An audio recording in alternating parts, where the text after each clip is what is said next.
2 Kings chapter 4 verse 1 to 44. A certain woman of the wives of the sons of the prophets cried out to Elisha, saying, Your servant my husband is dead, and you know that your servant feared the Lord, and the creditor is coming to take my 2 sons to be his slaves. So Elisha said to her, What shall I do for you? Tell me, what do you have in the house?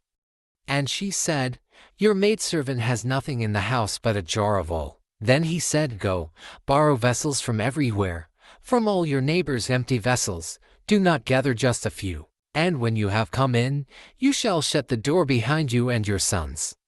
Then pour it into all those vessels, and set aside the full ones. So she went from him and shut the door behind her and her sons, who brought the vessels to her, and she poured it out. Now it came to pass, when the vessels were full, that she said to her son, Bring me another vessel.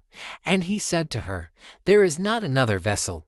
So the oil ceased. Then she came and told the man of God, and he said, Go, sell the oil and pay your debt, and you and your sons live on the rest. Now it happened one day that Elisha went to Shunem, where there was a notable woman, and she persuaded him to eat some food.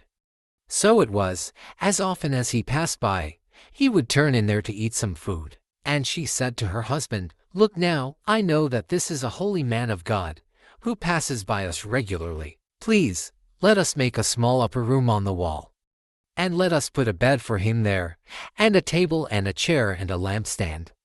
So it will be, whenever he comes to us, he can turn in there. And it happened one day that he came there, and he turned into the upper room and lay down there. Then he said to Gehazi his servant, Call this Shunammite woman.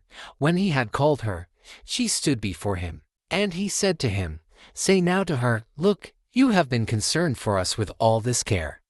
What can I do for you? Do you want me to speak on your behalf to the king or to the commander of the army? She answered, I dwell among my own people. So he said, What then is to be done for her? And Gehazi answered, Actually, she has no son, and her husband is old. So he said, Call her. When he had called her, she stood in the doorway. Then he said, About this time next year you shall embrace a son. And she said, No, my lord.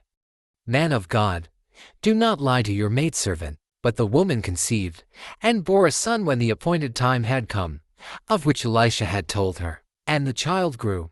Now it happened one day that he went out to his father, to the reapers. And he said to his father, My head, my head.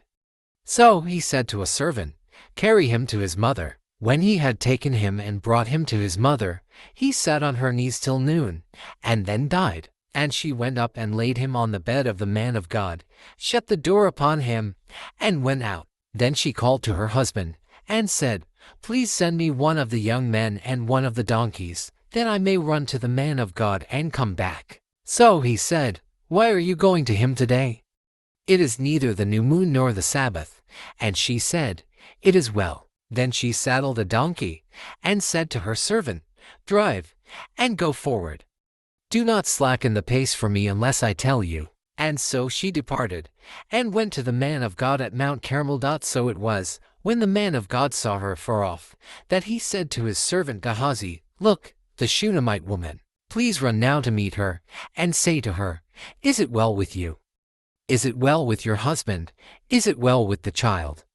And she answered, It is well. Now when she came to the man of God at the hill, she caught him by the feet, but Gehazi came near to push her away.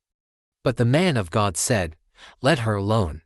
For her soul is in deep distress, and the Lord has hidden it from me, and has not told me. So she said, Did I ask a son of my Lord? Did I not say, Do not deceive me? Then he said to Gehazi, Get yourself ready, and take my staff in your hand, and be on your way. If you meet anyone, do not greet him, and if anyone greets you, do not answer him. But lay my staff on the face of the child. And the mother of the child said, As the Lord lives, and as your soul lives, I will not leave you. So he arose and followed her. Now Gehazi went on ahead of them, and laid the staff on the face of the child. But there was neither voice nor hearing. Therefore he went back to meet him, and told him, saying, The child has not awakened. When Elisha came into the house, there was the child, lying dead on his bed. He went in therefore, shut the door behind the two of them, and prayed to the Lord.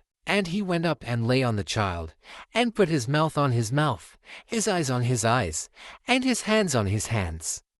And he stretched himself out on the child, and the flesh of the child became warm. He returned and walked back and forth in the house, and again went up and stretched himself out on him. Then the child sneezed 7 times, and the child opened his eyes. And he called Gehazi and said, "Call this Shunammite woman." So he called her. And when she came in to him, he said, "Pick up your son." So she went in, fell at his feet, and bowed to the ground.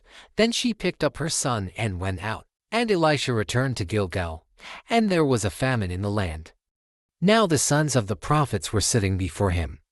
And he said to his servant, "Put on the large pot, and boil a stew for the sons of the prophets." So one went out into the field to gather herbs, and found a wild vine, and gathered from it a lapful of wild gourds, and came and sliced them into the pot of stew, though they did not know what they were. Then they served it to the men to eat. Now it happened, as they were eating the stew, that they cried out and said, "Man of God, there is death in the pot," and they could not eat it. So he said, "Then bring some flour." And he put it into the pot, and said, "Serve it to the people, that they may eat." And there was nothing harmful in the pot. Then a man came from Baal-shalisha, and brought the man of God bread of the firstfruits, 20 loaves of barley bread, and newly ripened grain in his knapsack. And he said, "Give it to the people, that they may eat." But his servant said, "What, shall I set this before 100 men? He said again, "Give it to the people, that they may eat. For thus says the Lord, they shall eat, and have some left over." So he set it before them, and they ate and had some left over, according to the word of the Lord.